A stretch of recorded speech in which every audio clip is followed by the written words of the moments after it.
Hi hello అందరికీ నమస్తే. Welcome back to our channel. ప్రస్తుతం నేను హైదరాబాద్లో చాలా ఫేమస్ అయినటువంటి స్వర్ణగిరి వెంకటేశ్వర స్వామి టెంపుల్ దగ్గర అయితే ఉన్నాను. ఈ వీడియోలో ఈ టెంపుల్కి సంబంధించిన ఫుల్ ఇన్ఫర్మేషన్ అయితే షేర్ చేస్తాను. వీడియో చివరి వరకు అయితే చూడండి. అరౌండ్ 60 కిలోమీటర్స్ డిస్టెన్స్ అయితే ఉంటుంది. ఇక్కడికి మనం బైక్లో వస్తే అరౌండ్ 2 అవర్స్ అయితే టైం పడుతుంది.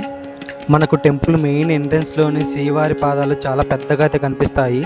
సో అక్కడ దర్శనం చేసుకొని లోపలికైతే వెళ్ళాలి. సో మనకి స్టార్టింగ్లోనే ఈ పెద్ద పెద్ద రాళ్ళతో నిర్మించినటువంటి శిల్పాలు అయితే కనిపిస్తాయి. చాలా పాజిటివ్ వైబ్రేషన్ అయితే కలిగిస్తూ ఉంటాయి. సో మనం టెంపుల్కి వెళ్ళాలంటే ఈ మెట్ల గుండానే వెళ్ళాలి. ఈ మెట్లు స్టార్టింగ్ నుంచి ఎండింగ్ వరకు 108 స్టెప్స్ అయితే ఉంటాయి.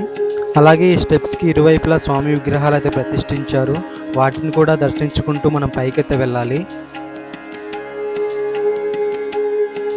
వన్స్ మనం పైకి వచ్చాక ఈ టెంపుల్ విజువల్స్ అయితే చాలా అంటే చాలా బాగుంటాయి. ఈ టెంపుల్ నిర్మాణం చూశాక మనకి బాడీలో ఆటోమేటిక్గా పాజిటివ్ వైబ్రేషన్స్ అయితే కలుగుతూ ఉంటాయి.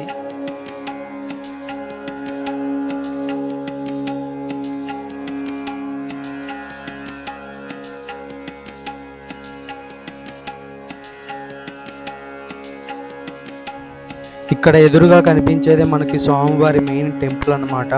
చూస్తున్నారు కదా, చాలా మంది అయితే దర్శనం కోసం క్యూలో అయితే ఉన్నారు.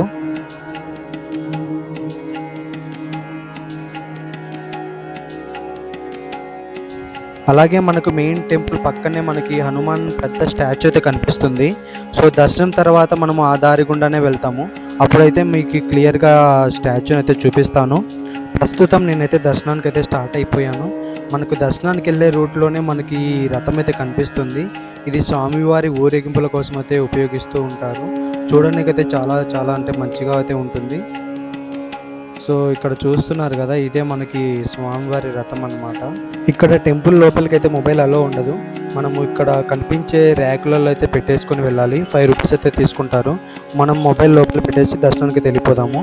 నేను దర్శనం చేసుకొని అయితే బయటికి అయితే వచ్చేసాను. బయటికి రాగానే నైట్ విజువల్స్ అయితే చాలా అంటే చాలా బాగున్నాయి.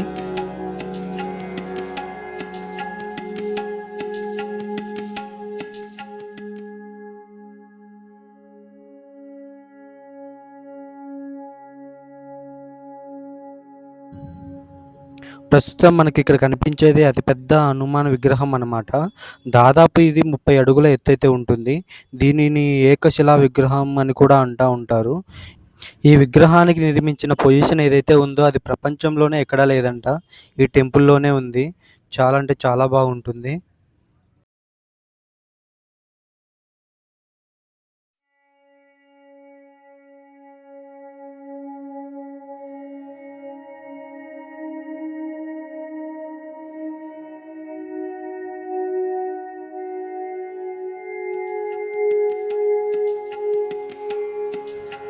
ప్రస్తుతం నేనైతే మహావిష్ణువు టెంపుల్ దగ్గరికి అయితే వచ్చేసాను.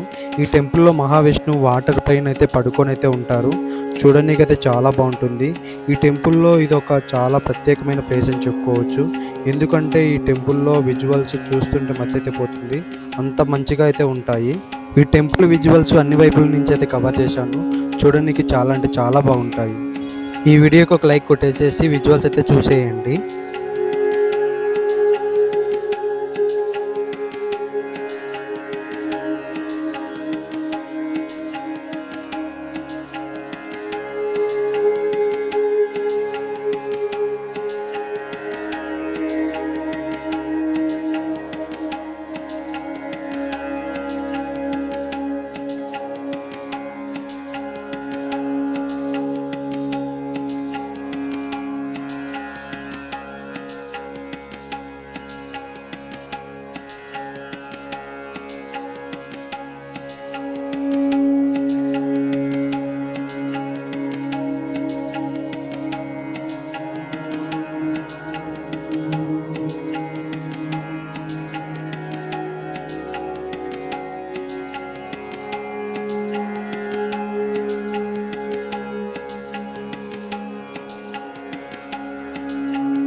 హోప్ ఈ వీడియో మీకు అందరికీ నచ్చిందని భావిస్తున్నాను. ఈ వీడియో మీకు నచ్చినట్లయితే ఈ వీడియోకి ఒక లైక్ చేసి మన ఛానల్ అయితే సబ్స్క్రైబ్ చేసుకోండి. ఇలాగే నన్ను ఎప్పుడు సపోర్ట్ చేస్తూ ఉండండి. సో మనం టెంపుల్లో ఉండే అన్ని ప్లేసెస్ కవర్ చేసుకొని బయటకైతే వచ్చేసాము. సో మనకి బయటికి రాగానే ఈ స్వామివారి పాదాలు ఎక్కడైతే ఉన్నాయో అక్కడ చాలామంది అయితే కాయిన్స్ అయితే నిలబెడుతున్నారు. వాటిని నిలబెట్టి వారి కోరికలు అయితే కోరుకుంటారు. Night time temple out side view అయితే ఇలా ఉంటుంది. చూడడానికైతే చాలా అంటే చాలా బాగుంటుంది ఆ లైటింగ్స్తో. సో ఈ రోజుటి వీడియో ఇదేనమాట. ఇంకా నెక్స్ట్ వీడియోలో అయితే కలుద్దాము. Until then bye bye.